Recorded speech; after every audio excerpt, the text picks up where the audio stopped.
Senator Plett. Government Leader, last night a whistleblower told a House committee about widespread corruption and misconduct at Sustainable Development Technology Canada.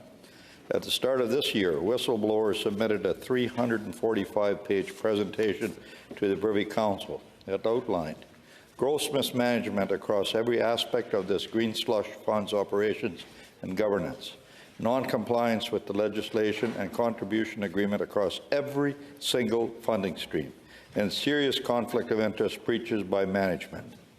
Leader, the whistleblower claimed taxpayers' money was misappropriated to the tune of $150 million just in the past few years.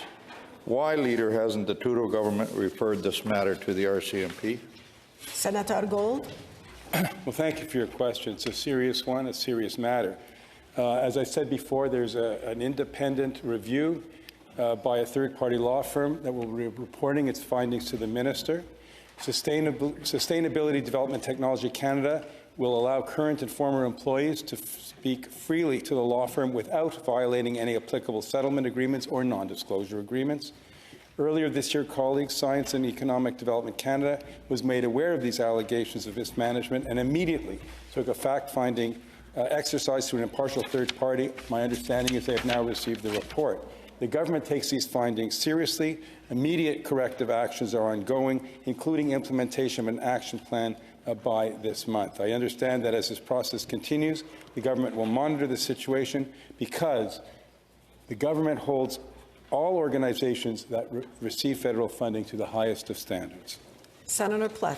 The real reason it hasn't referred it to the RCMP is because your government gave this slush fund an embarrassing lack of oversight in the first place, as the whistleblower said? Or is it because your government covered up the truth, as the whistleblower said? Or is it because Minister Champagne and the Prime Minister's department, PCO, have been aware of these issues for longer than they are admitting to Canadians, as the whistleblower said? Or is it all of the above, Leader? Senator Gold. All of the above.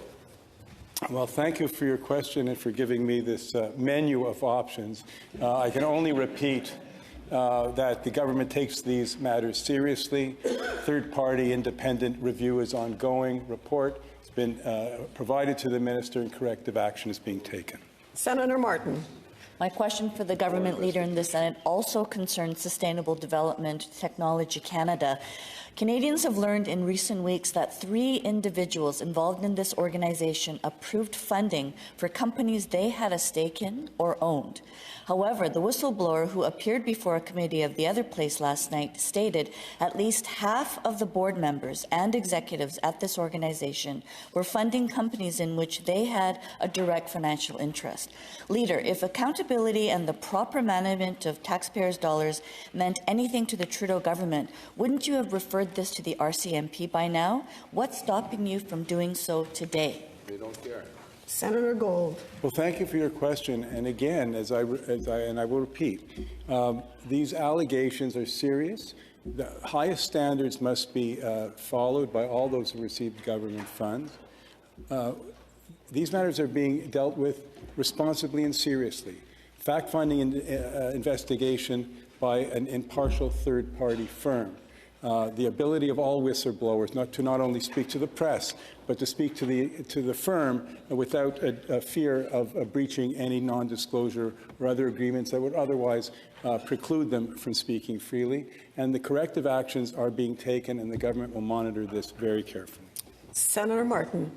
But the whistleblower also claimed that in 2021, the former chair of this organization applied $2.2 million from the Green Slush Fund for a centre named after herself, but was ultimately denied. Leader, the Trudeau government must have known about this incident. So why was the chair allowed to step down on December 1st instead of being fired? Senator Gold. Well, I'm not in possession of the information leading up to these matters, which typically are dealt with as human resources matters. And in that regard, again, I can only repeat the government is taking the appropriate action to make sure that government funds are spent responsibly and honorably.